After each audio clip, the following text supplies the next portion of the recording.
देखो इधर, यह एक वृत्त है। वृत्त के पहले बात समझ लो। वृत्त के किसी बाहर कहीं के बिंदु से अगर इस वृत्त पर स्पर्श रेखा खींचेंगे तो पहली बात तो दो ही स्पर्श रेखा खींच सकते हैं, और दोनों स्पर्श रेखा हमारी क्या होगी, बराबर होगी। उसके बाद एक और है, देखो यहाँ पर वृत्त के केंद्र से स्पर्श रेखा यानी स्पर्श रेखा के स्पर्श बिंदु पर जब त्रिज्या खींचेंगे तो त्रिज्या हमेशा क्या होती है, लंब होती है।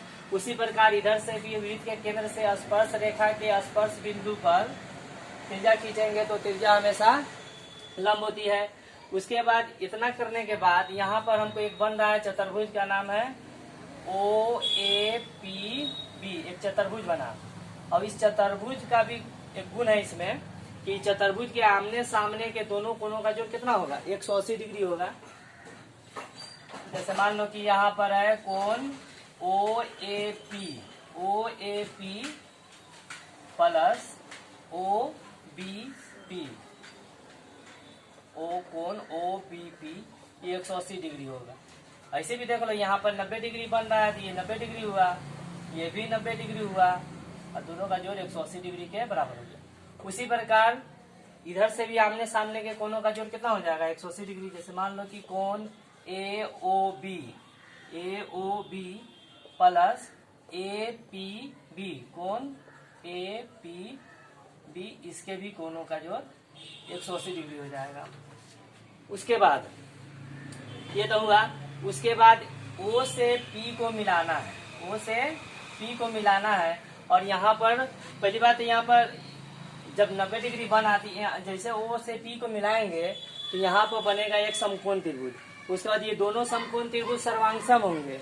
किस तरह से, तो जैसे देखो ये दोनों ट्रायंगल में दोनों ये त्रिभुज, जैसे मान लेते हैं त्रिभुज OAP और त्रिभुज OBP में, त्रिभुज OBP में हम तो जान रहे हैं कि दोनों त्रिज्याएं आपस में बराबर होती है। तो OA बराबर हो जाएगा किसके, OA बराबर हो जाएगा OB के, OA बराबर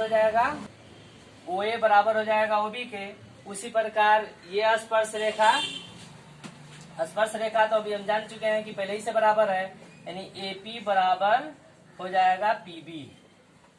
उसके बाद ये वाला जो भुजा है OP दोनों में क्या है, कॉमन है। OP दोनों में कॉमन है, तो ये क्या है, साइड है। ये भी क्या है, मतलब ये R है, साइड ही हुआ, और ये भी साइड है, R को साइड मान लो, ये साइड है, यानी स्पर्श रेखा है। और OP क्या है, दोनों की कॉमन वाला मतलब ये भुजा है। तो हम पढ़े हुए हैं कि सर्वांगसम त्रिभुज के शर्त में कि दो त्रिभुज सर्वांगसम होते हैं, उसमें एक गुण पढ़े हुए हैं कि SSS, मतलब के किसी दो त्रिभुज के तीनों भुजाओं दूसरे त्रिभुज के तीनों भुजाओं के लंबाई के बराबर है तो दोनों त्रिभुज क्या होंगे, सर्वांगसम होंगे। तो SSS सर्वांगसम से दोनों त्रिभुज क्या हो गए, सर्वांगसम हो जाने से एक ये पता चलता है कि यहाँ का कोण यहाँ के कोण के बराबर होगा। उसी प्रकार यहाँ के कोण के बराबर होगा। और एक बात और जान लो कि जब O से P को मिलाते हैं तो सर्वांगसम के ही कारण यहाँ का कोण यहाँ के कोण के बराबर होता है, यानी कि यहाँ का कोण दो बराबर भाग में बढ़ जाता है, यहाँ का भी कोण दो बराबर भागों में बढ़ जाएगा। और यह कोण इस कोण के बराबर हो जाएगा, और ये वाला कोण इस कोण के बराबर हो जाएगा। और ये कोण तो पहले ही से दोनों, क्योंकि लंब होने की वजह से यहाँ भी 90 डिग्री है, यहाँ भी 90 डिग्री है।